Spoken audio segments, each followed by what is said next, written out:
বাংলাদেশের পরিস্থিতি নিয়ে দিল্লি থেকে যে নির্দেশ আসবে সেই নির্দেশ মোতাবেক কাজ করবে ত্রিপুরা রাজ্য সরকার।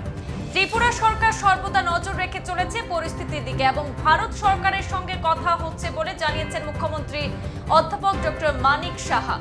পাশাপাশি তিনি আরো বলেন যে বাংলাদেশের পরিস্থিতি নিয়ে ত্রিপুরা রাজ্যের মুখ্য সচিব, বিএসএফ, সিআরপিএফ সহ ত্রিপুরা পুলিশের মহানির্দেশক এবং রাজ্যের বিভিন্ন শাখা যেমন আধা সামরিক বাহিনী আধিকারিকদের সঙ্গে মুখ্যমন্ত্রী কথা বলেছেন এবং রাজ্যের যে সমস্ত বর্ডারগুলো রয়েছে বাংলাদেশের সঙ্গে সেই বর্ডারগুলো দিয়ে যাতে কেউ প্রবেশ করতে না পারে অবৈধভাবে তার ব্যবস্থাও নিচ্ছে রাজ্য সরকার।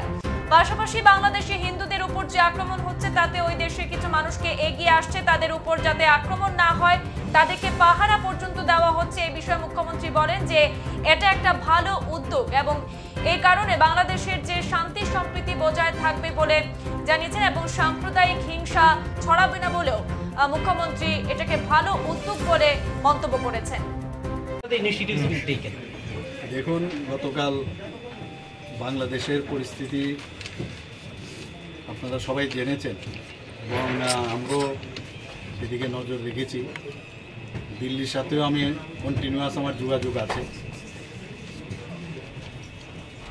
এবং আমি সবার সাথেই আমি কথা বলেছি। এখানে আপনারা এর মধ্যে হয়তো বা খবর পেয়েছেন, আমাদের চিফ সেক্রেটারি, ডিজিপি এবং আসাম রাইফেলস, বিএসএফ, অন্যান্য যারা আছেন সবার সাথে আমার কালকে একটা ওনাদের সাথে কথাবার্তা হয়েছে যাতে নজরদারি রাখা হয় এবং আমরা নজর রাখছি। দিল্লির সাথেও আমার কথাবার্তা হচ্ছে।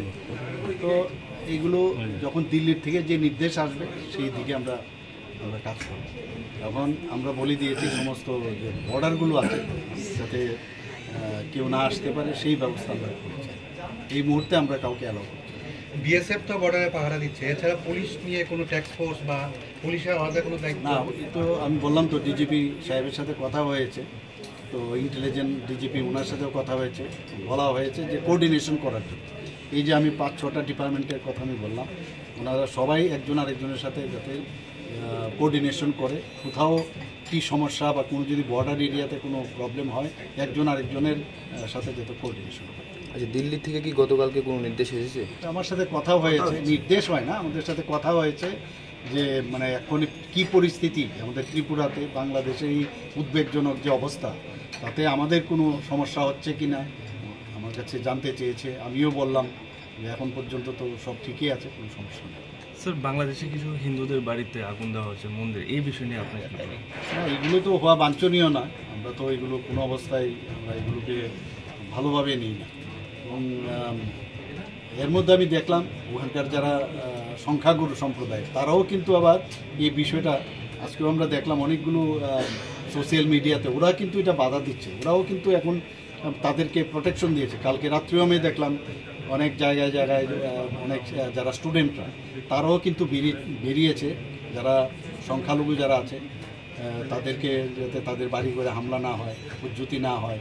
মন্দিরেও দেখছি আমি অনেক জায়গার মধ্যে তারা মন্দিরের চারিদিকে ওরা পাহারা দিচ্ছে। তো এটা একটা গুড সাইন, এটা হলে ভালো। তো এই ধরনের একটা উত্তেজনা অবস্থা তো আছে বাংলাদেশে, তো আমাদের নজরদারি আছে।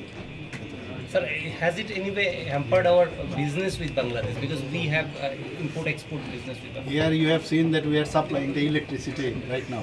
Right, sir. So I think temporarily there may be, but in the long run I doubt there would be any problem.